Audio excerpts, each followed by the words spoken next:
नमस्कार विद्यार्थी मित्रांनो, लेक्चरला सुरुवात करण्याअगोदर एक छोटीशी अपडेट. जे विद्यार्थी राज्यसेवा 2021च्या परीक्षेसाठी तयारी करत आहेत अशांसाठी विजन स्टडीवरती एक कोर्स उपलब्ध आहे.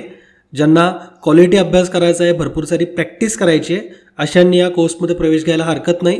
कोर्सचे प्रवेश 15 डिसेंबर रात्री 11 वाजता बंद होत आहेत. तर जे इंटरेस्टेड आहेत अशांनी यापूर्वीच ॲडमिशन घ्या. तर आता या अपडेटसोबत लगेच आपल्या लेक्चरकडे आपण वळू.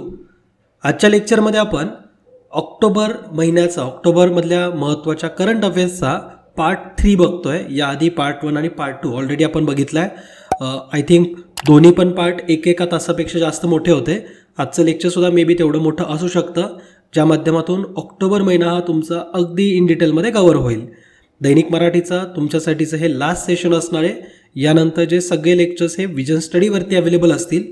ज्या विद्यार्थ्यांनी राज्यसेवा 2020, राज्यसेवा 2021 किंवा संयुक्त गट ब तर या कुठल्याही कोर्सला प्रवेश घेतला असेल अशा विद्यार्थ्यांना दैनिक मराठी 2020च्या प्रत्येक मंथ वाईजचे सेशन मिळून जातील. ठीक आहे. लेक्चरची PDF आणि ऑडिओ फाईल ही तुम्हाला आपल्या vision government job official Telegram चॅनलवरती मिळून जाईल. तर इथून तुम्ही नक्की डाउनलोड करा. ज्या विद्यार्थ्यांकडे विजन स्टडीचं ॲप नाही आहे अशांनी मोबाईलमध्ये ॲप डाउनलोड करून घ्या, कारण ॲपच्या माध्यमातून भरपूर सारा अभ्यास तुम्हाला करता येतो आहे. तर आता आपल्या लेक्चरमधल्या पहिल्या महत्त्वाच्या न्यूजकडे आपण येऊ. गोवा हे देशातलं असं पहिलं राज्य बनलं आहे की ज्या राज्यामध्ये तिथलच्या ग्रामीण घरात प्रत्येक घरामध्ये नळ जोडणी झालेली आहे, नळ जोडणीने पाणी पुरवठा सुरू आहे. असं देशातलं पहिलं राज्य बनलं आहे ते म्हणजे गोवा. तर या राज्याविषयी सगळी माहिती आपल्याला असायला पाहिजे. आणि कोणत्या योजनेअंतर्गत ग्रामीण घरांना नळ जोडणी पुरवठा झालेला आहे हे पण आपल्याला माहिती असायला पाहिजे. ती योजनासुद्धा समजून घ्यायची आहे. तर खूप डिटेलमध्ये आपल्याला ही न्यूज बघायची आहे. आपल्याला गोवा या राज्याविषयी असे पण काही क्वेश्चन विचारले जाऊ शकतात की खालीलपैकी कोणते राष्ट्रीय अभयारण्य गोवा राज्यामध्ये आहे.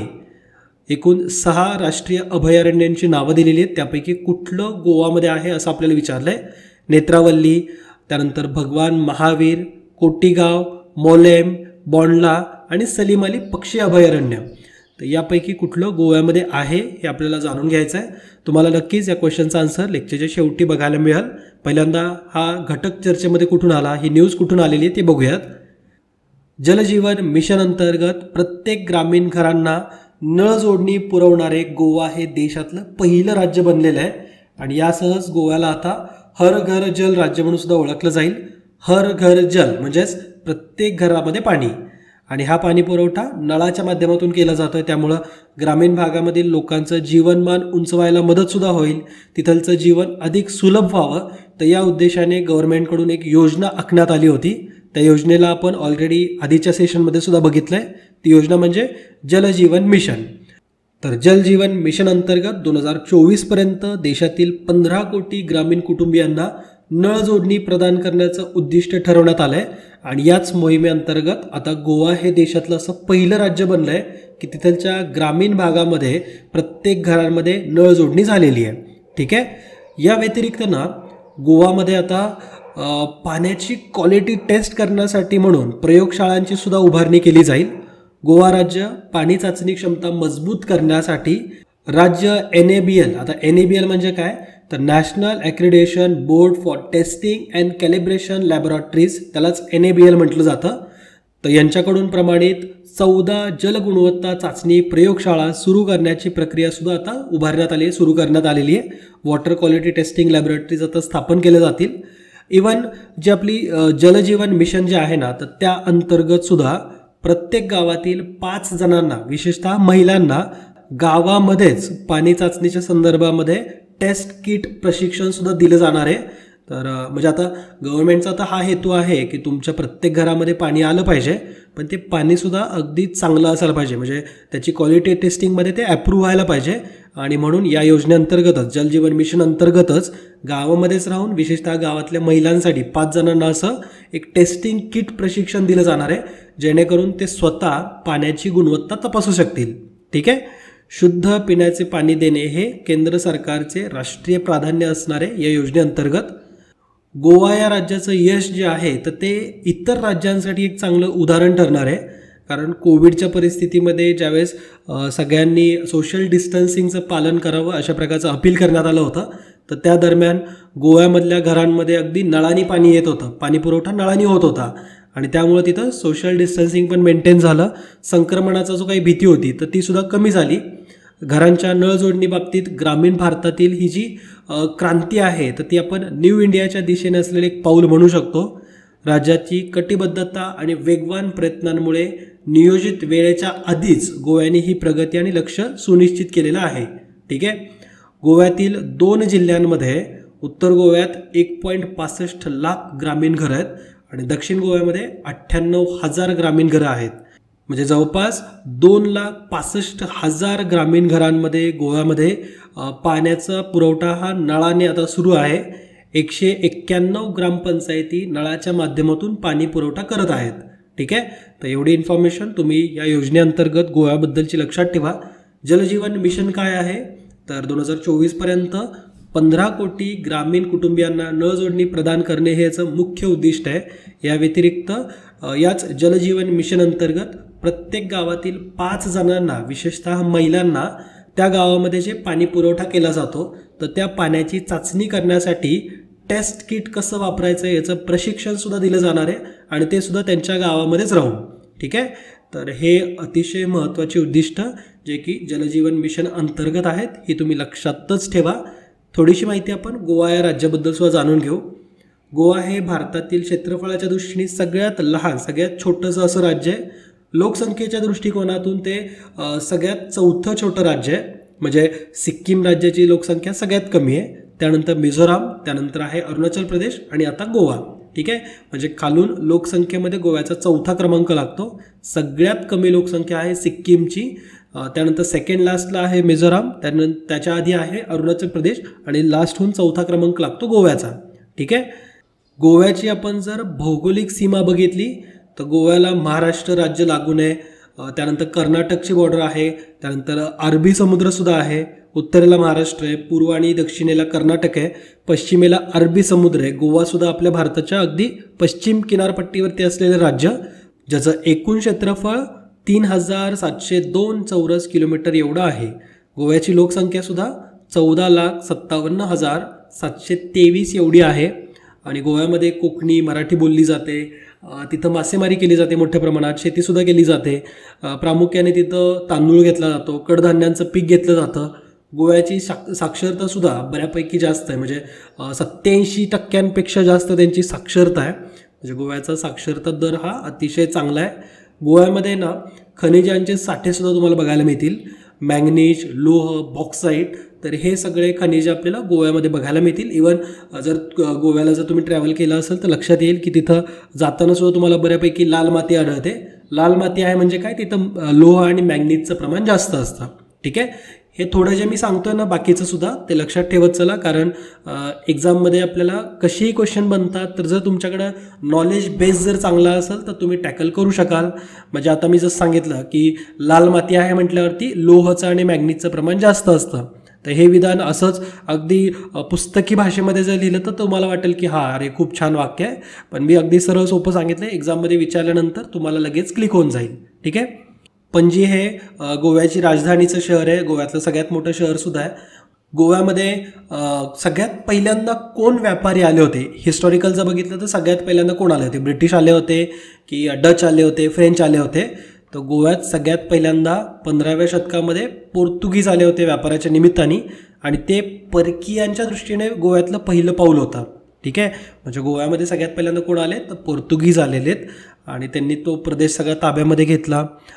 इवन 1961पर्यंत सुद्धा पोर्तुगीज हे गोव्यामध्ये होते. म्हणजे भारताने गोव्याला मुक्त कधी केलेलं आहे तर जवळपास 450 वर्षांनंतर पोर्तुगीजांनी शेवटी गोव्याला 1961मध्ये सोडलेलं आहे. ठीक आहे. गोवामधलं एक ख्रिश्चन यात्रास्थळ खूप फेमस आहे, त्याला नाव आहे बॅसिलिका ऑफ बॉम जीसस.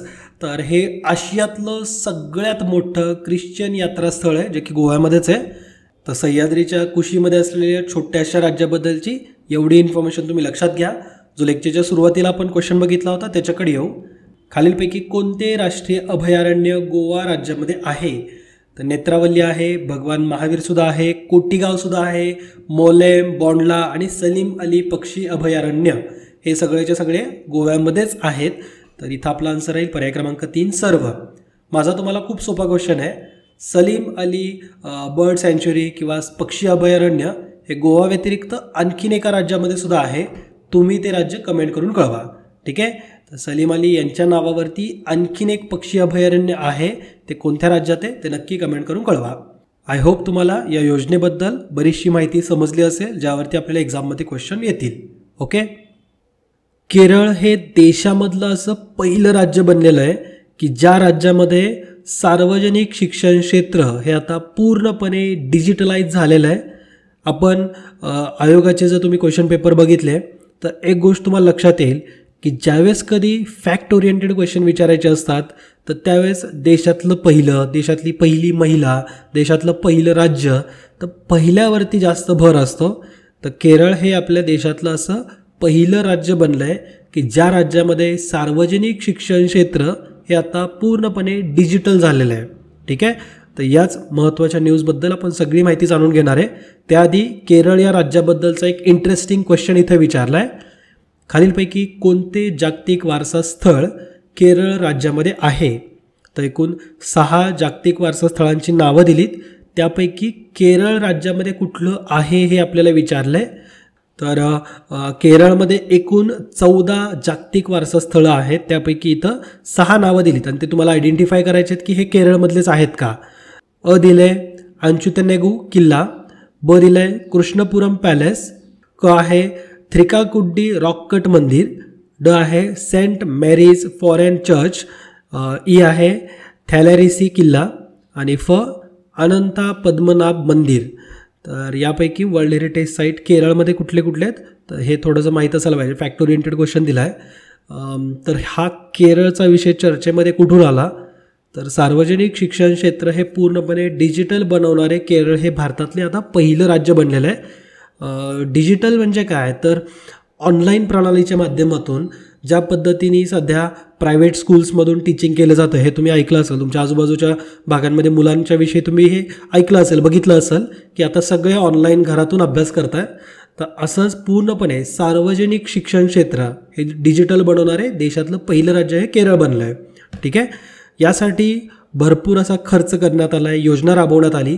जवळपास 42.36 कोटी रुपये खर्चून ही एक योजना राबवण्यात आली आणि त्या माध्यमातून आता केरळ हे देशातलं असं पहिलं राज्य बनलं आहे की जे सार्वजनिक शिक्षण क्षेत्र हे डिजिटल पद्धतीमध्ये देत आहे.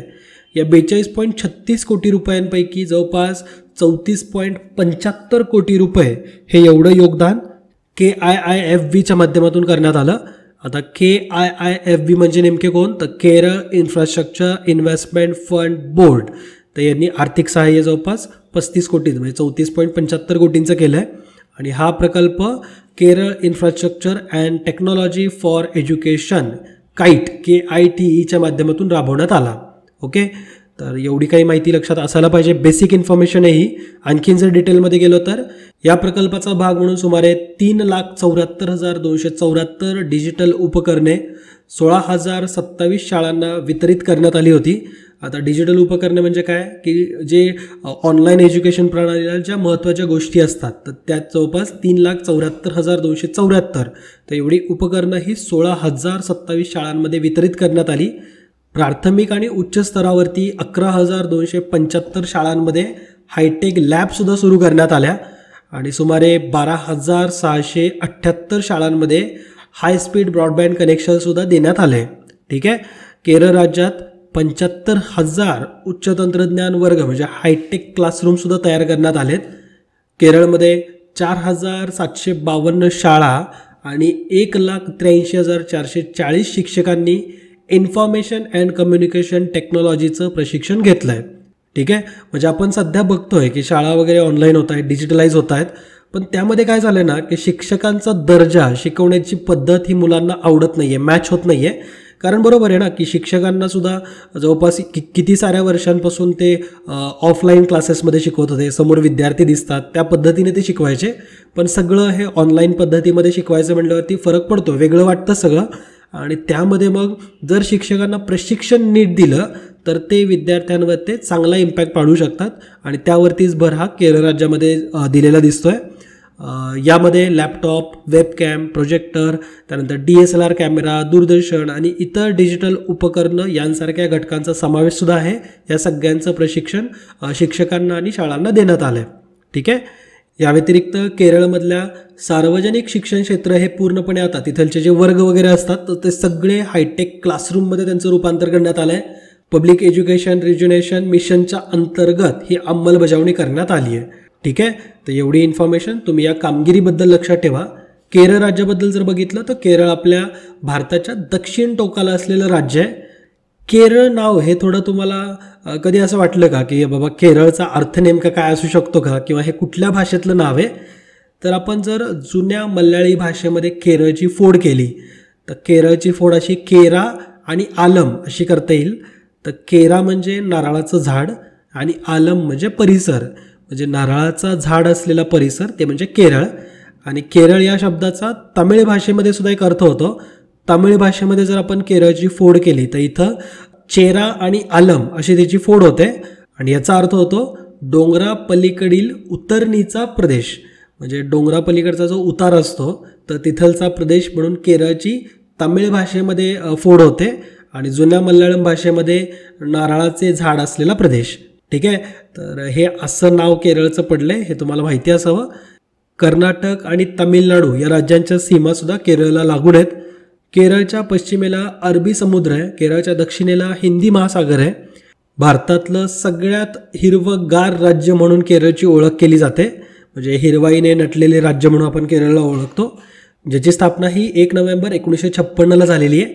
थिरुवनंतपुरम ही केरळची राजधानी आहे आणि राज्यातलं कोची आणि कोळिकोड तर ही महत्त्वाची शहरंसुद्धा आहेत. मल्याळम ही इथलची प्रमुख भाषा आहे. आणि पर्यटनाच्या दृष्टीने केरळ हे भारतातलं 2ऱ्या क्रमांकाचं राज्य आहे. इथं आयुर्वेदिक उपचारांसाठी सुद्धा देशातून परदेशातून नागरिक येतात आणि केरळचं साक्षरतेचं प्रमाण हे जवळपास 100% आहे आणि तिथं सेक्स रेशोमध्ये महिलांचा जास्त नंबर आहे. तर हे सुद्धा माहिती असावं, महिलांची संख्या अधिक असलेलं राज्य म्हणजे केरळ. ठीक आहे. आणि 2019चा पाटाचा जो अवॉर्ड दिला जातो ना टुरिझमसाठी तर तो सुद्धा केरळ राज्यालाच मिळाला आहे, हे पण तुम्हाला माहिती असावं. पोंगल हा इथलचा एक महत्त्वाचा सण मानला जातो आणि केरळमध्ये ख्रिश्चन धर्मियांची संख्यासुद्धा जास्त आहे. जो लेक्चरच्या सुरुवातीला आपण क्वेश्चन बघितला आहे त्याच्या आन्सरकडे आता येऊ. तर इथं जी 6 नावं दिलेली आहेत जागतिक वारसा स्थळांची तर ही 6च्या 6 केरळमध्येच आहेत. आंचुतेनगू किल्ला हा सुद्धा केरळमध्येच आहे. कृष्णपुरम पॅलेस, त्यानंतर थ्रिकाकुड्डी रॉक कट मंदिर, सेंट मॅरीज फॉरेन चर्च, थॅलेसेरी किल्ला, अनंता पद्मनाभ मंदिर, तर हे 6च्या 6 ठिकाणं ही जागतिक वारसा स्थळं केरळ राज्यामधलीच आहेत. केरळ राज्यामध्ये एकूण 14 जागतिक वारसा स्थळं आहेत. भारतामध्ये वर्ल्ड हेरिटेज साईटचा नंबर हा आता 40 झालेला आहे. ती अपडेट तुमच्याकडे असू द्या. त्यापैकी नॅचरल कॅटेगरीमध्ये आहेत एकूण 7, मिक्स कॅटेगरीमध्ये आहे 1 आणि 32 हे कल्चरल साईट्स आहेत. ठीक आहे. तर 40 एकूण वर्ल्ड हेरिटेज साईट आहेत. वर्ल्ड हेरिटेज साईटचा दर्जा कोणाकडून दिला जातो तर युनेस्कोकडून. युनेस्कोचं हेड ऑफिस कुठं आहे तर पॅरिसमध्ये. ओके. माझं तुम्हाला आणखीन एक सोपा क्वेश्चन आहे की युनेस्कोच्या यादीमध्ये सगळ्यात जास्त वर्ल्ड हेरिटेज साईट असलेला देश कोणता? ओके. जर तुम्हाला माहिती असेल तर नक्की कमेंट करून कळवा. मी तुम्हाला 2 पर्याय देतो, एक म्हणजे इटली आणि दुसरा आहे चायना. तर यापैकी कुठल्या देशात सगळ्यात जास्त वर्ल्ड हेरिटेज साईट आहेत हे तुम्ही कमेंट करून कळवा. तर आय होप तुम्हाला या केरळ कशा पद्धतीने सार्वजनिक क्षेत्रातलं शिक्षण देणारा डिजिटल राज्य बनलं, देशातलं पहिलं डिजिटल राज्य बनलं आहे हे तुम्हाला समजलं असेल. ओके. राजनाथ सिंग यांच्याकडून नुकताच आपल्या देशाला 44 ब्रिज किंवा 44 पूल हे राष्ट्राला समर्पित करण्यात आले. त्यामध्ये त्यांनी एका बोगद्याचं सुद्धा भूमिपूजन केलेलं आहे.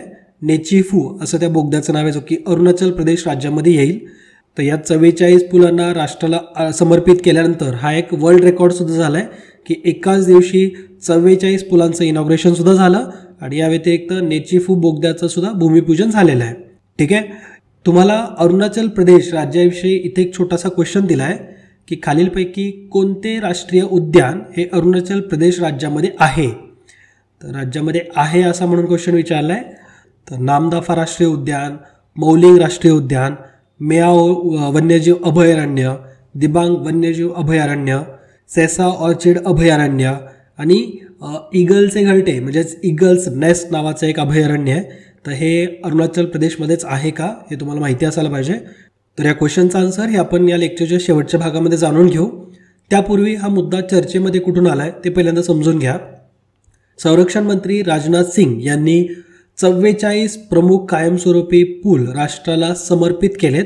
व्हिडिओ कॉन्फरन्सच्या माध्यमातून हा कार्यक्रम पार पडला, ज्यामध्ये देशातल्या 44 पुलांचं, ते 44 पूल हे देशातले 7 राज्य आणि केंद्रशासित प्रदेशांमध्ये आहेत.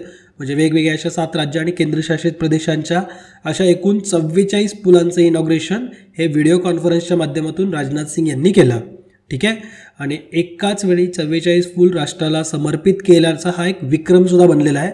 राजनाथ सिंग यांनी अरुणाचल प्रदेशमधल्या नेचीफू बोगदा याचा सुद्धा शिलान्यास केला, म्हणजेच त्याचं भूमिपूजन सुद्धा केलं आहे. ठीक आहे. आणि या इनॉग्रेशनच्या दरम्यान राजनाथ सिंग यांनी अशी पण घोषणा केली की जे BROचे जे इंजिनियर्स असतात, कामगार जे असतात, तर यांना या अति उंचावरच्या ठिकाणांमध्ये काम करता यावं यासाठी वेगळ्या प्रकारचे कपडे लागतात, वेगळ्या प्रकारचे सूट्स लागतात. तर त्या सूट खरेदी करण्याला सुद्धा मान्यता देण्यात आली, अशी सुद्धा घोषणा संरक्षण मंत्री राजनाथ सिंग यांनी केली आहे. ओके. कारण तुम्ही विचार करा की इतक्या उंचीवरती बर्फामध्ये काम करत असताना -20, -40 डिग्री सेंटीग्रेडमध्ये जर काम करायची वेळ आली तर त्यांना कशा प्रकारचे कपडे वापरावे लागतील, त्यांचे सूटसुद्धा वेगळे असायला पाहिजेत. तर या सूटच्या खर्चाला सुद्धा आता मान्यता दिल्याचं संरक्षण मंत्री यांनी घोषणा केलेली या इनॉग्रेशनच्या वेळेस. ठीक आहे. आणि या कार्यक्रमाच्या दरम्यान केंद्रीय मंत्री डॉक्टर जितेंद्र सिंग, संरक्षण कर्मचारी प्रमुख जनरल बिपिन रावत, लष्कर प्रमुख मनोज मुकुंद नरवणे, तर हे सगळे व्हिडिओ कॉन्फरन्सच्या माध्यमातून सहभागी झाले होते. आता हे 44 पुलांबद्दल थोडी माहिती जाणून घ्या. 44 पूल हे 30 मीटर ते 484 मीटर एवढ्या लांबीपर्यंतच आहेत. म्हणजे सगळ्यात छोटा ब्रिज हा 30 मीटर ते सगळ्यात मोठा हा 484 मीटर एवढ्या लांबीचा आहे. 44 पुलांपैकी 10 जम्मू काश्मीरमध्ये आहेत, 8 लडाखमध्ये आहेत, हिमाचल प्रदेशमध्ये 2, पंजाबमध्ये 4, उत्तराखंडमध्ये आहेत 8, अरुणाचल प्रदेशमध्ये 8 आणि सिक्कीममध्ये 4. तर असे हे 44 पुलांचं आता कन्स्ट्रक्शन केलेलं आहे आणि ते इनॉग्रेशन पण झालं आहे. ठीक आहे. आणि महत्त्वाचं म्हणजे पूल हे अतिशय दुर्गम भागांना कनेक्टिव्हिटी प्रदान करण्याच्या दृष्टिकोनातून कन्स्ट्रक्ट करण्यात आलेत. वर्षभर सशस्त्र दलाला सुद्धा त्यावरून वाहतूक करता येईल आणि सगळी जी काही सामग्री लागते, रसद लागते, तर त्या दृष्टिकोनातून ह्या ब्रिजचा वापर केला जाईल. दुर्गम सीमावर्ती भागांच्या सर्वांगीण विकासासाठी, आर्थिक वृद्धीला हातभार लावण्यासाठी आणि त्याचबरोबर या सगळ्या क्षेत्रांमध्ये सशस्त्र लष्कराला तातडीने तैनात करता यावं, तर यासाठी म्हणून हे नवीन पूल हे अतिशय मदतशीर ठरतील. लडाखमधील 8 पूल हे जवळपास 45 कोटी रुपये खर्च करून बांधण्यात आलेले आहेत. आणि हे लडाखमधले पूलसुद्धा आपल्या संरक्षणाच्या दृष्टिकोनातून, रणनीतीच्या दृष्टिकोनातून अतिशय महत्त्वाचे ठरतील. ठीक आहे. आता अरुणाचल प्रदेशमध्ये जो नेचीफू बोगदा हा बांधण्यात येईल, त्याचा जो शिलान्यास हा करण्यात आला आहे, तर त्याविषयी आपण थोडीशी माहिती जाणून घेऊ. अरुणाचल प्रदेशच्या तवांगकडे जाणाऱ्या नेचीफू बोगद्याची पायाभरणी राजनाथ सिंग यांच्या हस्ते करण्यात आली. हा बोगदा जो असणार आहे हा जवळपास 450 मीटर लांबीचा असणार आहे आणि हा बोगदा दुहेरी मार्गाचा असणार आहे. म्हणजे दोन्ही साईडकडून त्याच्यामध्ये वाहतूक केली जाईल असा हा बोगदा असणार आहे आणि अतिशय आपल्या सीमेच्या भागांना कनेक्ट करण्यासाठी म्हणून महत्त्वाचं ठरेल. वर्षभर आणि हवामानात कुठलंही हवामान जरी असेल तरीसुद्धा नेचीफू खिंडी पलीकडे जाण्यासाठी म्हणून या बोगद्याच्या माध्यमातून आता कनेक्टिव्हिटी सोपी होणार आहे. आणि अशा दुर्गम परिस्थितीमुळं हा संपूर्ण भाग हा अपघातप्रवण होता. म्हणजे नेचीफू खिंडीतून जाणं हे सुरक्षित नव्हतं, पण आता या बोगद्याच्या माध्यमातून हा खिंडीतला प्रवाससुद्धा सुरक्षित ठरणार आहे. तर असा हा 450 मीटर लांबीचा दुहेरी मार्गाचा बोगदा नेचीफू खिंडीतून जाणार आहे आणि म्हणून त्याचं सध्याचं नाव हा नेचीफू बोगदा म्हणून आपण त्याला ओळखतोय. ठीक आहे. इनॉग्रेशन झाल्यावरती त्या काळामध्ये त्याचं नावसुद्धा बदललं जाऊ शकतं. आणि राजनाथ सिंग यांच्याबद्दल सांगायचं झालं तर राजनाथ सिंग हे आपले केंद्रीय संरक्षण मंत्री आहेत आणि त्यांचा मतदारसंघ तुम्ही लक्षात ठेवा, लखनौ हा त्यांचा मतदारसंघ आहे उत्तर प्रदेशमधला. मतदारसंघावरती सुद्धा क्वेश्चन विचारले जातात. आय थिंक 2016 किंवा 17चा राज्यसेवेचा पेपर बघा तुम्ही, त्यामध्ये हेमा मालिनी यांचा मतदारसंघ आपल्याला एक्झाममध्ये विचारला होता. तर मतदारसंघ लक्षात ठेवायचा आहे. असे व्यक्ती ज्या चर्चेमध्ये असतात तर त्यांचे तरी तुम्ही लक्षात ठेवत चला. ठीक आहे. आणि जो सुरुवातीला लेक्चरचा आपण जो क्वेश्चन बघितला होता की खालीलपैकी कोणते राष्ट्रीय उद्यान हे अरुणाचल प्रदेशमध्ये आहेत, तर हे सगळेचे सगळे राष्ट्रीय उद्यान हे अरुणाचल प्रदेशमध्येच आहेत. नामदाफा राष्ट्रीय उद्यान, मौलिंग, त्यानंतर मियाओ, दिबांग, सेसा ऑर्चिड आणि ईगल्स नेस्ट, तर हे सगळेचे सगळे अभयारण्य हे अरुणाचल प्रदेश राज्यामध्येच आहेत. ठीक आहे. तर अशा पद्धतीने जे 44 पूल राजनाथ सिंग यांनी राष्ट्राला समर्पित केले याविषयी तुम्हाला माहिती समजली असेल. आणि त्यामध्ये नेचीफू बोगदा हा तुम्ही लक्षातच ठेवा, कारण त्यावरती सुद्धा क्वेश्चन बनू शकतात. नाशिक जिल्हा हा केरोसिन मुक्त म्हणून घोषित करण्यात आला आहे. केरोसिन म्हणजे काय, तर रॉकेल मुक्त. नाशिक जिल्हा आपल्या महाराष्ट्रातला पहिलाच जिल्हा बनला आहे की जो आता केरोसिन मुक्त असेल. तर अतिशय महत्त्वाची अपडेट आहे आपल्या महाराष्ट्राशी संदर्भात आहे आणि महाराष्ट्रातला पहिला जिल्हा जो की केरोसिन मुक्त असणार तो म्हणजे नाशिक. तर यावरती आपल्याला एक्झाममध्ये हमखास क्वेश्चन बघायला मिळू शकतो. तर याविषयीची सगळी माहिती आपण जाणून घेऊ. त्याआधी एक तुमच्यासाठी क्वेश्चन आहे, खालीलपैकी कोणते राज्य किंवा केंद्रशासित प्रदेश रॉकेल केरोसिन मुक्त आहेत? तर हरियाणा, पंजाब, आंध्र प्रदेश, महाराष्ट्र, चंदीगड आणि दिल्ली. तर यापैकी कुठलं राज्य आणि केंद्रशासित प्रदेश हे केरोसिन मुक्त आहेत असं विचारलं आहे. तर या क्वेश्चनचा आन्सर मी तुम्हाला नक्की देईल. लेक्चरच्या शेवटच्या भागामध्ये याचा आन्सर तुम्हाला मिळून जाईल. त्यापूर्वी हा मुद्दा चर्चेमध्ये कुठून आला हे पहिल्यांदा जाणून घ्या. शासनाने राबवलेल्या चूलमुक्त महाराष्ट्र, धूरमुक्त महाराष्ट्र, तर या मोहिमेअंतर्गत नाशिक जिल्हा केरोसिन मुक्त जिल्हा असल्याची माहिती राज्याचे अन्न, नागरी पुरवठा आणि ग्राहक संरक्षण मंत्री छगन भुजबळ यांनी दिली आहे. कोणती योजना शासनाने राबवली ती महत्त्वाची आहे. चूलमुक्त महाराष्ट्र, धूरमुक्त महाराष्ट्र. ठीक आहे. असा सुद्धा क्वेश्चन एक्झाममध्ये दिसू शकतो की नाशिक जिल्हा हा केरोसिन मुक्त जिल्हा घोषित करण्यात आला, त्यासाठी महाराष्ट्र शासनाकडून खालीपैकी कोणती योजना किंवा कोणती मोहीम राबवण्यात आली होती? तर चूलमुक्त महाराष्ट्र, धूरमुक्त महाराष्ट्र हे त्याचा आन्सर असेल. जून 2010 ते ऑगस्ट 2020 या कालावधीमध्ये जिल्ह्यात सर्व 15 जे तालुके आहेत तर ते सगळेच्या सगळे केरोसिन मुक्त करण्यात आले आणि त्यानंतर जिल्ह्याला केरोसिन मुक्त घोषित करण्यात आलं आहे. ठीक आहे. राज्यातील ज्या कुटुंबाकडे स्वयंपाकाचा गॅस नाही अशा कुटुंबियांना चुलीसाठी केरोसिनचा वापर करावा लागतो आणि चुलीसाठीचा केरोसिनचा पुरवठा बंद करून त्यांना उज्ज्वला योजनेअंतर्गत स्वयंपाकाच्या गॅसचं वितरण करण्यात आलं. तसा निर्णय सरकारने घेतला. या उपक्रमाअंतर्गत नाशिक जिल्ह्याला गॅस जोडणीचे उद्दिष्ट ठेवण्यात आले होते आणि त्या अनुषंगानेच पुरवठा विभागाने केलेल्या कामगिरीनुसार जिल्ह्यातील सगळेच्या सगळे 15 तालुके तसेच 2 धान्य वितरण अधिकारी यांचं कार्यक्षेत्र तर हे संपूर्ण सप्टेंबर अखेरपर्यंत केरोसिन मुक्त झाल्याची घोषणा सुद्धा करण्यात आली. जिल्ह्यामध्ये गॅस जोडणी ज्यावेळेस नव्हती तर त्यावेळेस रेशन कार्ड धारक जे होते तर त्यांना केरोसिनचा पुरवठा केला जात होता आणि त्यावरून आपल्याला लगेच समजतं की कुणाच्या घरी गॅस आहे नाही, कोण केरोसिनचा वापर करतोय, तर त्याची नोंदणी होत होती. आणि म्हणून 24 जुलै 2019ला राज्य सरकारकडून चूलमुक्त महाराष्ट्र, धूरमुक्त महाराष्ट्र ही योजना आखण्यात आली आणि त्यानुसार ज्या ग्राहकांना अजूनसुद्धा गॅस जोडणी झाली नव्हती अशांना उज्ज्वला मोहिमेअंतर्गत गॅस जोडणी करण्यात आली. ठीक आहे. जॉग्रफीमधला एक छोटासा मुद्दा इथे लक्षात घ्या. नाशिक जिल्ह्यामध्ये कुठले कुठले तालुके येतात ना त्यांची नावं मी तुम्हाला रिवाईज करून देतो. येवला, चांदवड, मालेगाव, बागलाण, इगतपुरी, नांदगाव, दिंडोरी, कळवण, नाशिक, निफाड, त्र्यंबकेश्वर, सिन्नर आणि देवळा. तर ही एकूण 13 जे तालुके आहेत तर ते जूनमध्येच केरोसिन मुक्त झाले होते आणि या 13 तालुक्यांव्यतिरिक्त आधीच 2 तालुके डिसेंबर 2019 पर्यंतच त्या तालुक्यांमध्ये गॅस जोडणी झाली होती. एक म्हणजे सुरगाणा आणि दुसरा म्हणजे पेठ. ठीक आहे. फक्त मालेगाव तालुक्याने थोडासा त्रास दिला केरोसिन मुक्त होण्यासाठी, कारण मालेगावामध्ये कोरोनाचा प्रादुर्भाव मोठा झाला म्हणजे वाढला होता बऱ्यापैकी आणि त्याच्यामुळे मोहीम राबवण्यासाठी अडचण येत होती. ठीक आहे. पण नंतर हे सगळे 15च्या 15 तालुके हे आता केरोसिन मुक्त झालेले आहेत. ओके. तर ही सगळी माहिती या कार्यक्रमाबद्दलची तुम्हाला माहिती पाहिजे. जो आपण सुरुवातीला क्वेश्चन बघितला होता त्याचा आन्सरसुद्धा जाणून घेऊ. खालीलपैकी कोणते राज्य किंवा केंद्रशासित प्रदेश रॉकेल मुक्त आहेत? तर हरियाणा आहे का? तर हो. पंजाब आहे का? यस. आंध्र प्रदेश आहे का? तर यस. महाराष्ट्र आहे का? तर नाही. महाराष्ट्रामध्ये तर आत्ताशी एक जिल्हा झाला आहे जो की केरोसिन मुक्त झाला आहे, नाशिक. पण महाराष्ट्रामध्ये अजून बाकी सगळे जिल्हे हे केरोसिन मुक्त होणं बाकी आहे. चंदीगडमध्ये झालेले सगळेचे सगळे केरोसिन मुक्त जिल्हे आहेत, त्यामुळं केरोसिन मुक्त राज्य बनलं आहे. आणि दिल्लीसुद्धा म्हणजे केंद्रशासित प्रदेश. ठीक आहे. तर अ, ब, क, ई, फ हे सगळेचे सगळे केरोसिन मुक्त आहेत. ड नाही आहे, तर पर्यायामध्ये तसा आहे का पर्याय, तर या चौथा पर्याय दिला आहे ड सोडून सर्व. तर आपला आन्सर राहील पर्याय क्रमांक 4, ड सोडून सर्व जिल्हे किंवा राज्य किंवा केंद्रशासित प्रदेश हे केरोसिन मुक्त आहेत. ठीक आहे. तर आय होप तुम्हाला नाशिक कसा केरोसिन मुक्त झाला आहे हे सगळं अगदी इन डिटेलमध्ये समजलं असेल. ओके. अँटी रेडिएशन मिसाईल तंत्रज्ञानामध्ये भारताला एक चांगली कामगिरी करता आली आहे.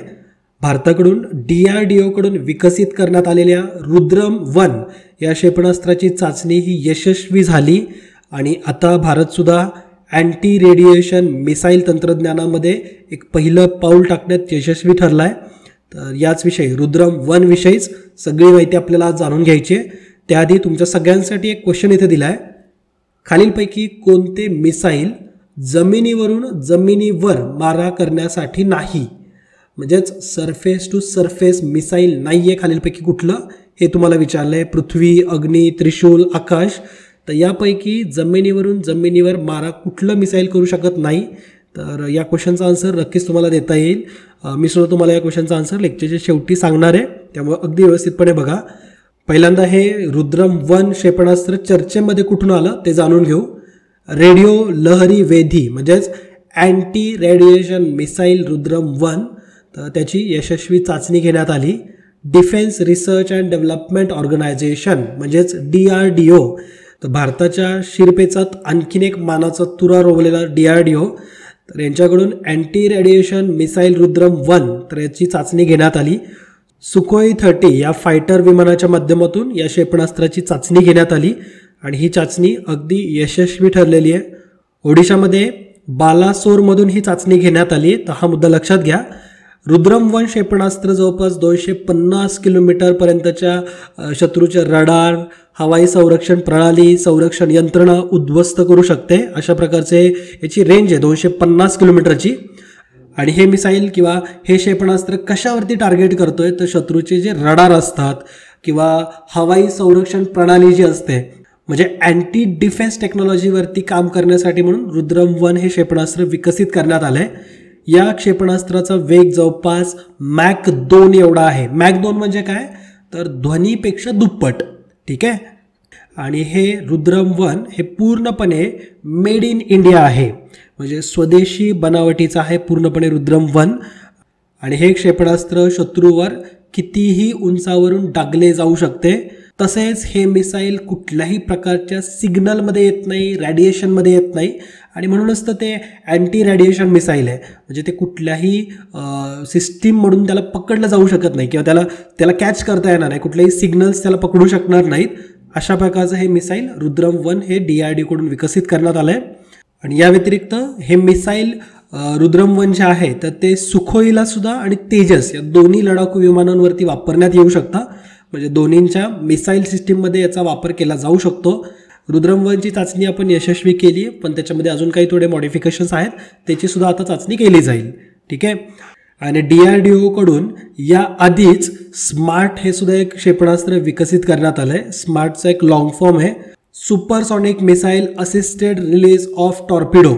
तर हे स्मार्टचा एक लॉंग फॉर्म आहे. तर हे सुद्धा क्षेपणास्त्र जस्ट रुद्रम-1च्या एक आठवड्यापूर्वी DRDOकडून चाचणी घेण्यात आली, टेस्ट करण्यात आली. आणि या दोन्ही मिसाईलच्या यशस्वी चाचणीचं अभिनंदन आपले संरक्षण मंत्री राजनाथ सिंग यांनी केलं आहे. ठीक आहे. जर तुम्हाला वाटत असेल ना की हे मिसाईल नेमके वर्क कसे करतात, रुद्रम-1 कशा पद्धतीने कार्य करणार आहे, स्मार्ट कशा पद्धतीने कार्य करणार, तर हे जर तुम्हाला जाणून घ्यायचं असेल तर नक्कीच त्याच्यावरती मी एखादं सेशन घेऊ शकतो. तर तुम्ही तसं कमेंट करून कळवा. तुमच्यापैकी किती जण इंटरेस्टेड आहेत ते बघून तसं एक लेक्चर अरेंज करता येईल. ठीक आहे. आणि रुद्रम-1, स्मार्ट ह्या सगळ्याच्या मिसाईल सिस्टीम ज्या भारताकडून बनवल्या जातात, तर ते भारताला आत्मनिर्भर बनवण्याच्या दृष्टिकोनातून एक महत्त्वाचं पाऊल समजलं जातं. आणि DRDO, इस्रो ह्या ज्या काही संस्था आहेत तर त्या नक्कीच बऱ्याचशा तंत्रज्ञान क्षेत्रामध्ये भारताला आत्मनिर्भर बनवतील. ठीक आहे. आपण जो सुरुवातीला क्वेश्चन बघितला होता त्याचा आन्सर बघूयात. खालीलपैकी कोणते मिसाईल जमिनीवरून जमिनीवर मारा करू शकणार नाही किंवा मारा करण्यासाठी नाही, तर पृथ्वी सरफेस टू सरफेस आहे, यस.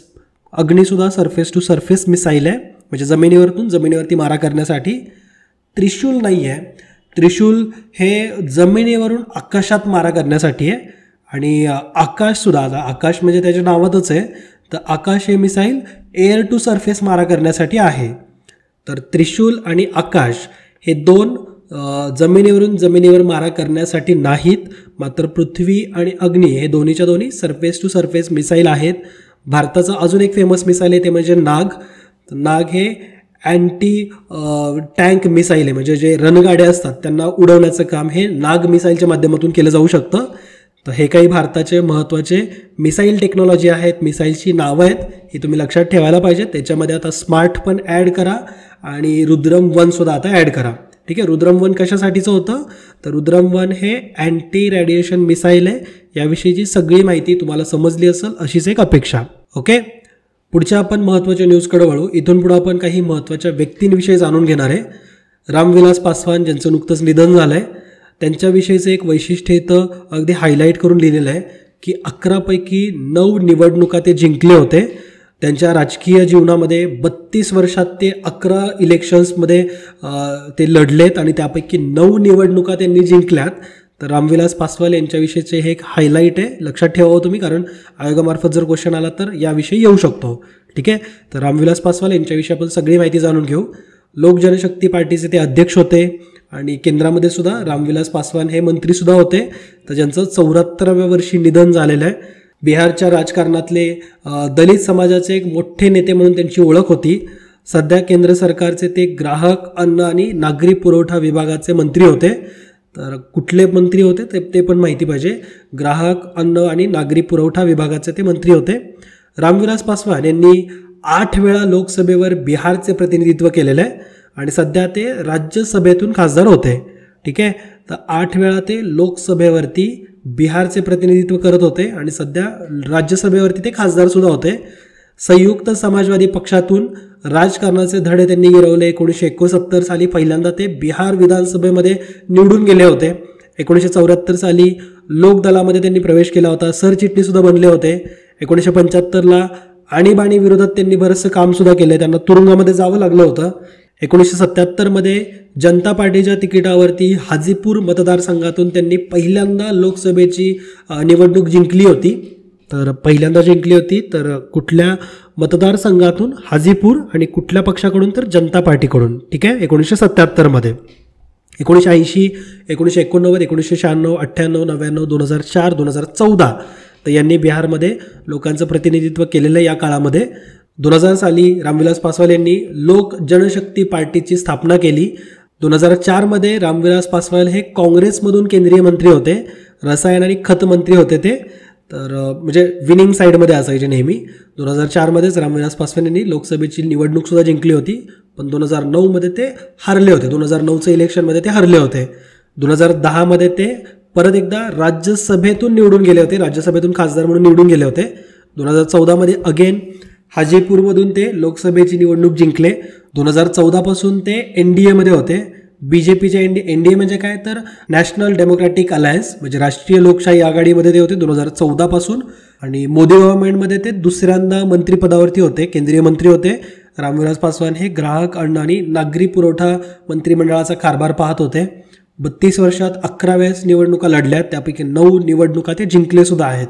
ठीक आहे, आणि देशात 6 पंतप्रधानांसोबत त्यांच्या मंत्रिमंडळात काम करण्याचा विक्रमसुद्धा रामविलास पासवान यांच्या नावावरती आहे. ठीक आहे, तर त्यांच्या पूर्ण कारकिर्दीमध्ये जवळपास 6 वेगवेगळे पंतप्रधानांसोबत त्यांना काम करण्याची संधी मिळाली आहे. तर हा सुद्धा विक्रम त्यांचा आहे. म्हणजे पॉलिटिकल इन्फ्लुएन्स त्यांचा खूप मोठा होता. त्यांचं जर आपण डिटेल कारकीर्द बघितली तर VP सिंग, त्यानंतर देवेगौडा, चंद्रकुमार गुजराल, अटल बिहारी वाजपेयी, मनमोहन सिंग आणि नरेंद्र मोदी, तर या सगळ्या 6 पंतप्रधानांसोबत कॅबिनेटमध्ये ते काम करत होते, मंत्रिमंडळामध्ये होते. आणि रामविलास पासवान हे रेल्वे मंत्रीसुद्धा होते, माहिती प्रसारण मंत्रीसुद्धा होते, खनिज, रसायन, अन्न आणि नागरी पुरवठा, तर अशा वेगवेगळ्या खात्यांची जबाबदारी त्यांनी आत्तापर्यंत स्वीकारली आहे. ठीक आहे, आणि अशा प्रकारे एवढी समृद्ध राजकीय कारकीर्द असणारे रामविलास पासवान हे देशातले आय थिंक पहिलेच नेते असतील. तर एवढी माहिती रामविलास पासवान यांच्याबद्दल असायला पाहिजे, कारण एक्झाममध्ये मे बी याच्यावरती क्वेश्चन येऊ शकतो. ठीक आहे, पुढचं एक असंच महत्त्वाचं व्यक्तिमत्व आहे.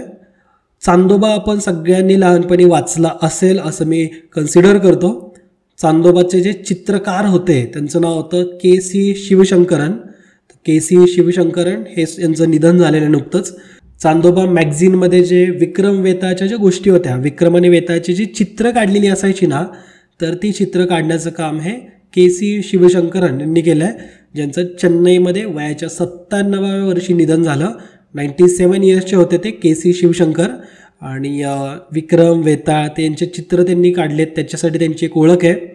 मूळतः हे जे चांदोबा मॅगझिन जे होतं ना, तर ते तेलुगूमध्ये होतं.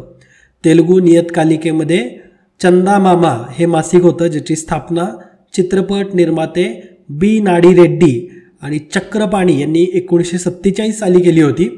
म्हणजे आपण जे चांदोबा वाचतो ते इतकं जुनं, 1947मध्ये ते ओरिजिनली तेलुगूमध्ये सुरू झालं होतं, नियतकालिका म्हणून सुरू झालं होतं, मासिक म्हणून स्थापन झालं आणि मुलांमध्ये प्रचंड लोकप्रिय झालं होतं. त्यानंतर 13 भारतीय भाषांमध्ये ते आता प्रकाशित होऊ लागलं, ज्यामध्ये आपलं मराठीसुद्धा आहे. आणि या प्रकाशनाच्या मूळ डिझायनर सदस्यांपैकीच एक होते, ते म्हणजे चमुतील शिवशंकर, म्हणजेच के.सी. शिवशंकर. ठीक आहे. तामिळनाडूच्या ईरोड जिल्ह्यातील एका छोट्याशा खेड्यामध्ये त्यांचा जन्म झाला होता.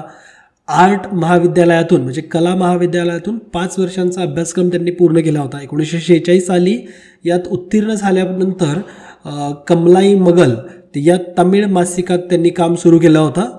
तर कमलाई मगल हे त्यांचं पहिलं तमिळ मासिक आहे, ज्याच्यामध्ये त्यांनी काम करायला सुरुवात केली. 1952 साली चंदामामा मासिकामध्ये ते रुजू झाले होते.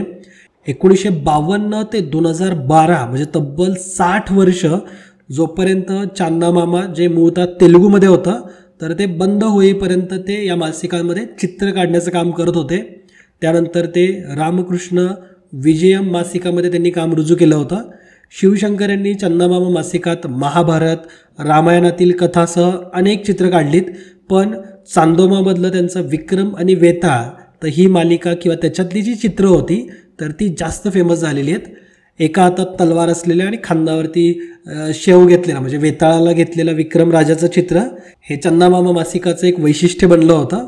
तर एवढी माहिती तुम्ही के.सी. शिवशंकर यांच्याबद्दल लक्षात ठेवायला पाहिजे. चांदोबाचे जे चित्रकार, त्याच्यामध्ये खास करून जे विक्रम वेताळचे जे चित्र आहेत तर ते त्यांनी डिझाईन केलेले आहेत. तर असे हे के.सी. शिवशंकर, ज्यांचं वयाच्या 97व्या वर्षी निधन झालं, तर त्यांच्याबद्दलची एवढी माहिती असू द्या. पुढचं असंच एक व्यक्तिमत्व जे कालावश झालेलं आहे, भानू अथय्या. तर यांचं निधन झालं. ऑस्कर विजेते वेशभूषाकार म्हणून त्यांची ओळख होती, म्हणजे त्यांच्या वेशभूषेला ऑस्कर प्राईज मिळालेलं आहे.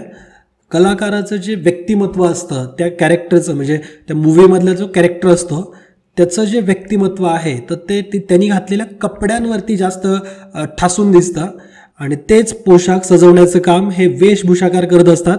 आणि असेच एक वेशभूषाकार भानू अथय्या, ज्यांचं 91व्या वर्षी निधन झालं. भारताला पहिला ऑस्कर मिळवून देण्याचं कामसुद्धा त्यांनी केलं आहे.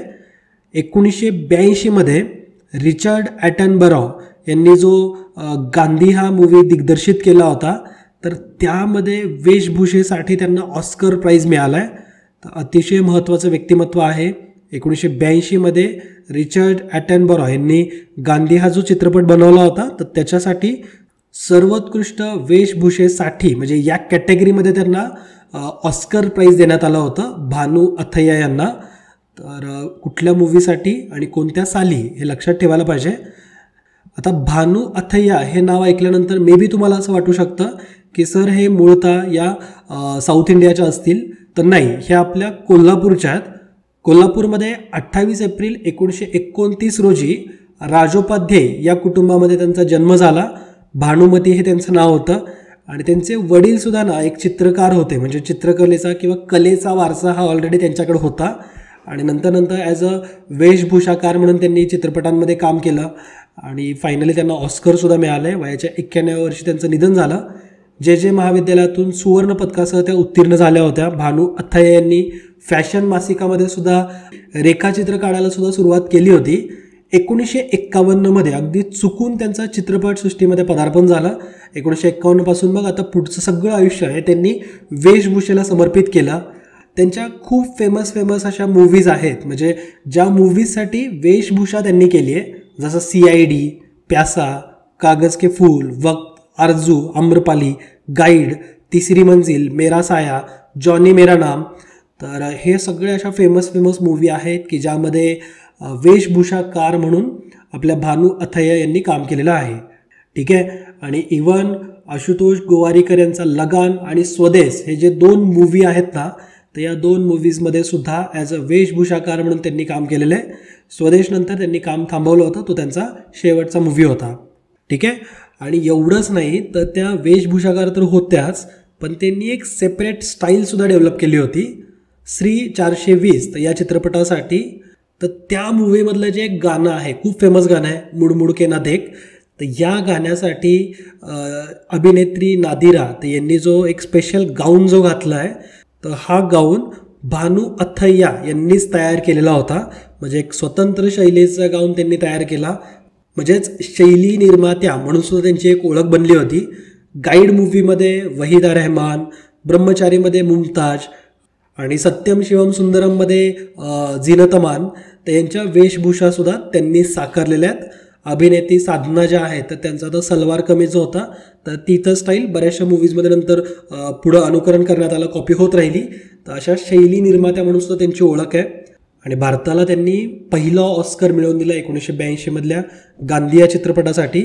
तुम्हाला माहिती का, गांधी मूवीमध्ये जेवढे काही ड्रेस वापरण्यात आले, इवन गांधीजींनी सुद्धा नेसलेल्या, म्हणजे गांधीजींच्या कॅरेक्टरने नेसलेल्या धोत्रापासून ते कस्तुरबा गांधींच्या साडीपर्यंत सगळे वेशभूषाकार किंवा सगळ्यांची वेशभूषा ही भानू अथय्या यांच्याच मार्गदर्शनाखाली झालेली आहे. आणि त्यांच्या याच कामासाठी त्यांना ऑस्करसुद्धा मिळाला आहे. ठीक आहे. आणि 2001 मध्ये सुद्धा पुन्हा एकदा ऑस्करसाठी त्यांचं नॉमिनेशन झालं होतं. लगान मूवीमधल्या वेशभूषेसाठी, लगान मूवीसाठी म्हणून त्यांना पुन्हा एकदा ऑस्कर मिळू शकलं असतं, मात्र ते थोडक्यात हुकलं. तर 2001 मध्ये ऑस्करसाठी पुन्हा एकदा ते नॉमिनेटसुद्धा झाल्या होत्या. आणि 100पेक्षा जास्त चित्रपटांसाठी वेशभूषाकार म्हणून त्यांनी काम केलेलं आहे. त्यांना 2 वेळेस राष्ट्रीय चित्रपट पुरस्काराने सुद्धा गौरवण्यात आलं आहे. ओके. तर अशा या भानू अथय्या ज्यांचं 91व्या वर्षी निधन झालं, तर यांच्याविषयीची सगळी माहिती आपण बघितली आहे. एक्झाममध्ये कसाही क्वेश्चन आला तो अजिबात तुमचा मिस होणार नाही आहे. ठीक आहे. पुढचं असंच एक महत्त्वाचं व्यक्तिमत्व, ज्येष्ठ मल्याळी कवी अक्कीथम यांचं निधन झालं. अक्कीथम यांच्याविषयी आपण एक पुरस्कार बघितला होता, त्यांना नुकताच एक पुरस्कार मिळाला होता, पण आता 94व्या वर्षी त्यांचं निधन झालं आहे. ज्ञानपीठ पुरस्कार विजेते ज्येष्ठ मल्याळी कवी अक्कीथम अच्युथन नंबुद्री, तर यांचं वयाच्या 94व्या वर्षी निधन झालं. मल्याळी कवितेस आधुनिक रूप देण्याचे श्रेय हे अक्कीथम यांना दिलं जातं. ते एक महाकवी या नावाने ओळखले जातात. इरुपथम नृत्तनिंदिते इतिहासम, तर हे काव्यरचना त्यांची अतिशय प्रसिद्ध आहे. मल्याळी काव्यक्षेत्रामध्ये या काव्यसंग्रहामुळं एक नवीनच वारं वाहू लागलं होतं. त्यांना गेल्या वर्षीच ज्ञानपीठ पुरस्कार मिळाला होता आणि ज्ञानपीठ पुरस्कार मिळवणारे ते 6वे मल्याळी साहित्यिकसुद्धा बनले होते. हा जो पुरस्कार होता ना, तो याचा काही सेरेमनी झाली नव्हती, पण हा पुरस्कार त्यांना त्यांच्या गावामध्ये पलक्कड जिल्ह्यामध्ये कुमारानोरम तर या त्यांच्या निवासस्थानी त्यांना गेल्या महिन्यातच देण्यात आला होता. म्हणजे सप्टेंबरमध्येच त्यांना देण्यात आला होता कोरोनाच्या पार्श्वभूमीमुळे. आणि आत्ता रिसेंटली म्हणजे ऑक्टोबरमध्ये त्यांचं निधन झालं. ठीक आहे. अक्कीथम अच्युथन नंबुथिरी असं त्यांचं पूर्ण नाव आहे आणि अक्कीथम या नावाने ते अगदी प्रचलित आहेत. कवितेबरोबरच त्यांनी नाट्य, टीकात्मक निबंध, बालसाहित्य, लघुकथा तर या क्षेत्रांमध्ये सुद्धा काम केलेलं आहे. अक्कीथम यांनी आत्तापर्यंत जवळपास 55 पुस्तकं प्रकाशित केलीत, त्यापैकी 45 काव्यसंग्रह आहेत किंवा कविता संग्रह आहेत. ठीक आहे. यामध्ये खडकाव्य, कथाकाव्य, चरित्रकाव्य, गाणी तर अशा वेगवेगळ्या प्रकारांमध्ये त्यांनी कविता संग्रह लिहिलेत. ठीक आहे. वीरवदनम, बळीदर्शनम, निमिषा क्षेत्रम, अमृतखतिका, अक्कीथम कवितका, अंतिमहाकालम ही त्यांची गाजलेली निर्मिती आहेत. अक्कीथम यांना 2017 मध्ये पद्मश्री किताबाने सन्मानित करण्यात आलं होतं. साहित्य अकादमीचा पुरस्कार त्यांना 1973 मध्येच मिळाला होता. केरळ साहित्य अकादमीचा पुरस्कार 1972, 1988, मातृभूमी पुरस्कार, वायलर पुरस्कार आणि कबीर सन्मान हे सुद्धा त्यांना ऑलरेडी मिळालेत. त्यांच्या साहित्याचं देशी परदेशामध्ये अनुवादन केलं जातं. या व्यतिरिक्त एक गांधीवादी सुधारक अशी त्यांची ओळखसुद्धा आहे. 18 मार्च 1926 रोजी त्यांचा जन्म झाला होता. एक गांधीवादी सुधारक होते.